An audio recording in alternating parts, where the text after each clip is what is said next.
आज कक्षा 9 संस्कृत शिक्षण में आप सभी का स्वागत।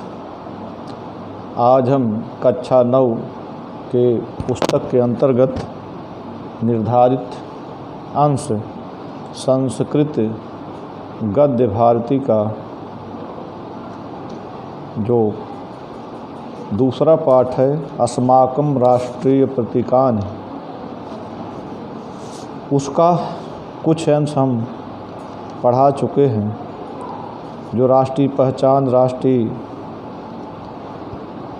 प्रतीक हैं, उसमें से हम हमारा जो राष्ट्रीय पक्षी मयूर है उसके विषय में हम बता चुके हैं। आज हम राष्ट्रीय पशु के विषय में और राष्ट्रीय पुष्प के विषय में बताएंगे। आप सभी ध्यानपूर्वक पढ़ेंगे।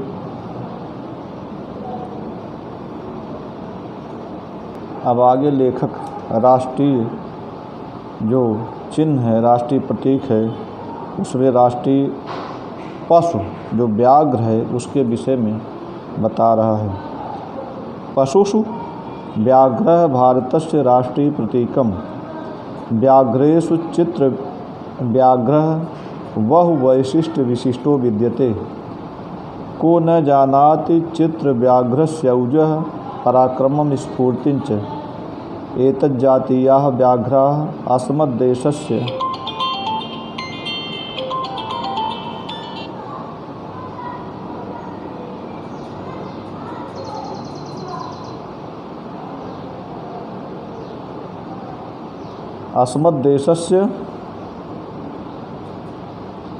वनेषु उपलभ्यन्ते। एतेषां शरीरे स्थूलकृष्णरेखाः भवन्ति। व्याघ्रो असौ तीव्रधावकः सततसावहितः संकटं विदूरादेव जिघ्रन् तदपनेतुं सचेष्टः स्वलक्ष्यमवाप्तुं कृतिरतः स्वसीम्न्येव पर्यटन वन्यो जंतुर्विसितो जगति।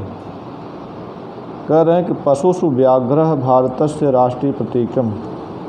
पशुओं में जो बाघ है, शेर, वह भारत का राष्ट्रीय प्रतीक माना गया है, राष्ट्रीय प्रतीक है।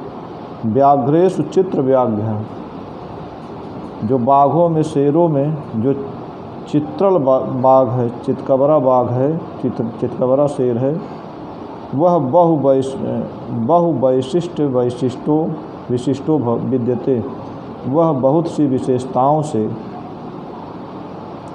युक्त होता है।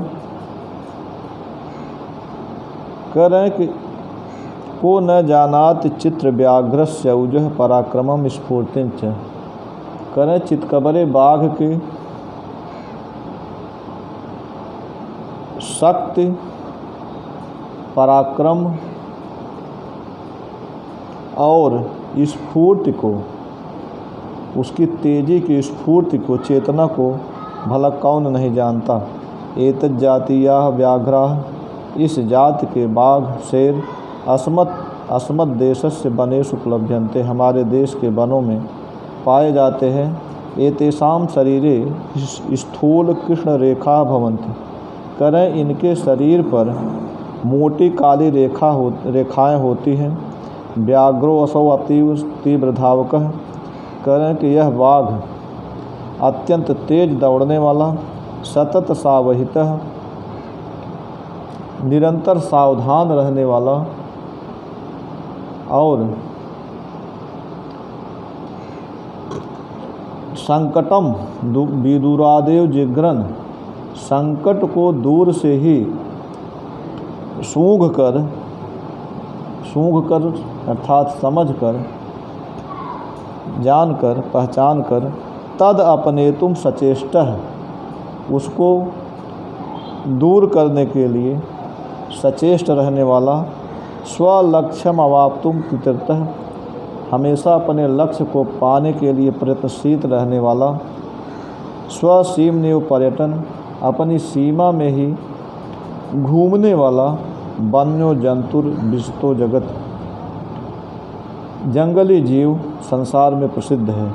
स्वसीमनिव पर्यटन, जो जंगल में शेर होते हैं उन अपना एरिया तय कर लेते हैं कि इस इतने दूर का एरिया हमारा है, सीमा रेखा निर्धारित कर लेते हैं, उसी सीमा रेखा के अंतर्गत ही विचरण करते हैं, घूमते हैं और उस सीमा के अंतर्गत आने वाले छोटे मोटे जीवों को शिकार करते हैं, अपना भरण पोषण करते हैं।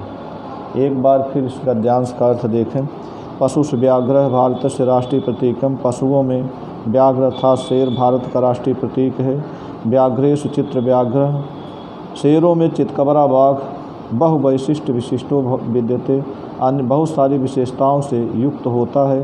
को न जानात चित्र व्याघ्र सौजह पराक्रम स्फूर्ति, चितकबरे बाघ के शक्ति पराक्रम और स्फूर्ति को भला कौन नहीं जानता, अर्थात सभी लोग जानते हैं।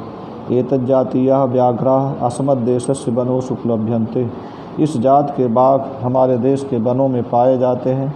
एतेषां शरीरे स्थूल कृष्ण रेखा भवन्ति, इनके शरीर पर मोटी काली रेखाएं होती हैं। व्याघ्रो असौ अतीव तीव्र धावकः, कहते हैं यह बाघ अत्यंत तीव्र दौड़ने वाला, सतत सावहितः निरंतर सावधान रहने वाला, संकटम विदुरादेव जिघ्रन, संकट को दूर से ही सूंघ कर पहचान जाने वाला, तद अपने तुम सचेष्ट, और उसको दूर करने के लिए सचेष्ट रहने वाला, स्वलक्ष्यम अवाप्तुम कृतः, अपने लक्ष्य को पाने के लिए प्रयत्नशील रहने वाला, स्वसीमनिव पर्यटन, अपनी सीमा रेखा के अंदर ही विचरण करने वाला, वन्यो जंतु, जंगली जीव, विशतो जगत, संसार में प्रसिद्ध है। ये हमारा राष्ट्रीय पशु हो गया। अब अगले गद्यांश में हम राष्ट्रीय पुष्प के विषय में बताते हैं। इस गद्यांश को आप ध्यानपूर्वक पढ़ेंगे